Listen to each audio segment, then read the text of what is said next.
Hey everybody, it's Matt with House of Vacuums, and today we have a Kenmore Progressive Direct Drive where if you lift up on the handle or twist it, it turns off the whole machine. So let's take a look. We got one of these guys, these beasts, and the story is, and I did test this, if you pick it up by the handle or twist this from the top, it turns off the machine. So there is some sort of short going on inside the handle. Now the weird thing is there's not really, oops, pushing stuff off my bench. There's some flex. I don't feel like it's super abnormal though. So we're gonna go ahead and take the handle off. Got to take these two screws.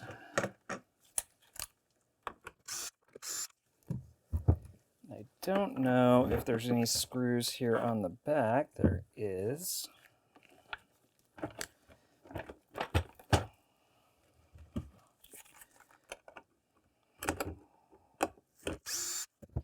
This should just wiggle out. There we go.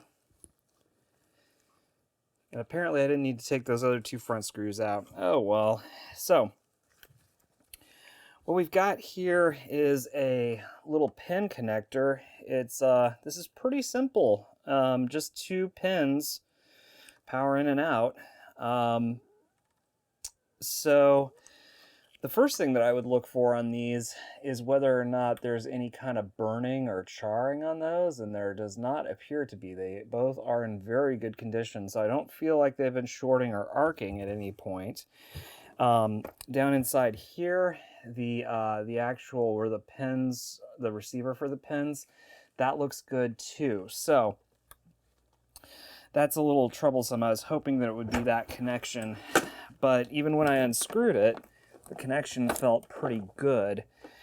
So now we need to take a peek inside this guy and see if this wiggling.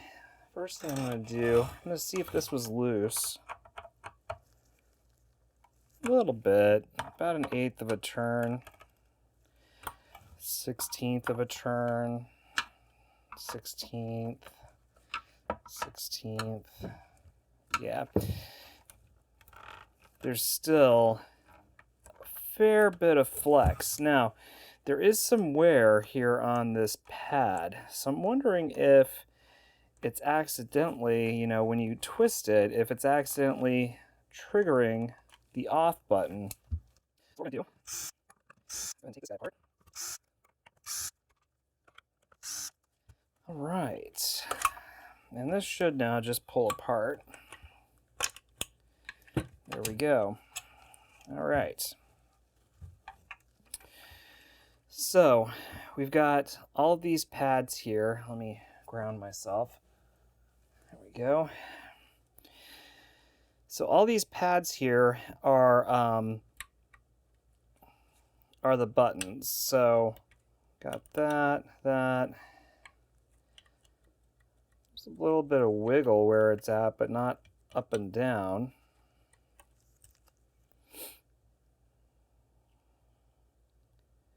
Everything looks good there. The issue isn't that it doesn't run, it's that it cuts out. So with that, it's a little troubling. Now, up here on the little activators, there is, I don't know if you can see this. We'll see if you can.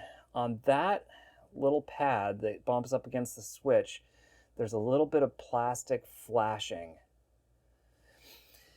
And when it was new, that probably didn't make a difference. It's possible, though, that as this has become worn and maybe isn't quite as springy as it used to be, that is still kind of engaging that off switch just enough when you flex it.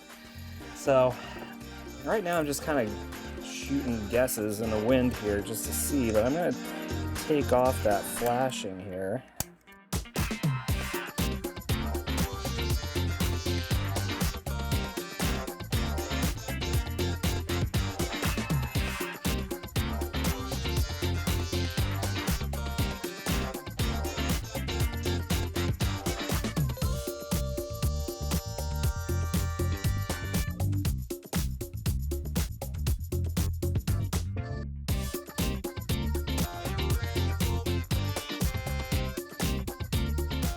that is the only thing I can really think of that would be causing that kind of issue. The flexing, I mean, as time goes on, you've got all this structure, but the plastic will lose its rigidity if stress is put on it over and over again over time. You can even see when I flex it here, this tray that fits around the circuit board kind of loses its shape a little bit. So that's not great, but we'll see if shaving that off made any kind of difference. Given that this is in place and there's no arcing, I'm going to go out on a limb and say that this is absolutely not the issue.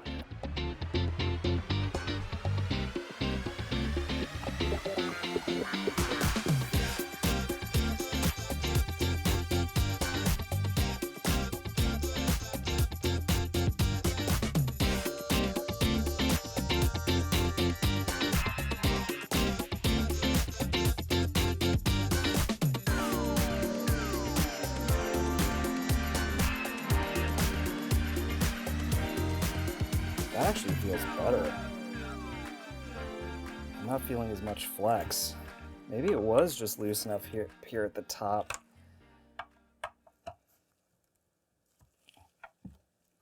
That would be fantastic if that fixed it. All right. Could use a service. Last time it was serviced was 2015. It's been a hot minute. I'm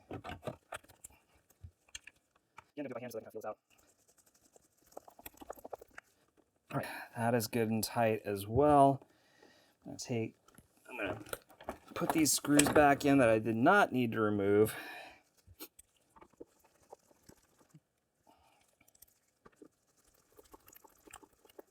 All right, so what we're gonna do is we're gonna go ahead and turn this on, and we're gonna twist it.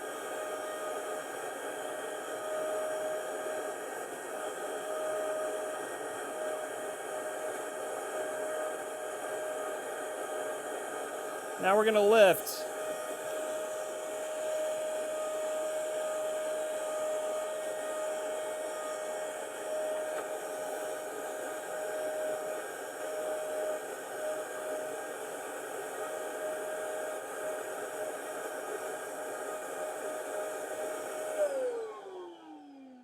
I don't know exactly what I did, but it was one of two things, and it could have been a combination of both. It was probably a combination of having just enough of a lip on that flashing from the mold on the off switch, and then combined with the flexing, it was probably triggering the off button, because as it got older and it started flexing, and as that button lost its spring back, you know, those little membrane buttons kind of lose their spring back with time. So it was probably like right on top of that switch. So I think that it was just falsely giving that. So anyways, I'm going to test this out just a little bit more. I'm assuming it's fixed. If you don't hear back from me, it's fixed. So in any case, that was kind of an interesting one. So I enjoy learning with you guys. Hopefully this was helpful to somebody. And of course, I will see you in the next video. Bye.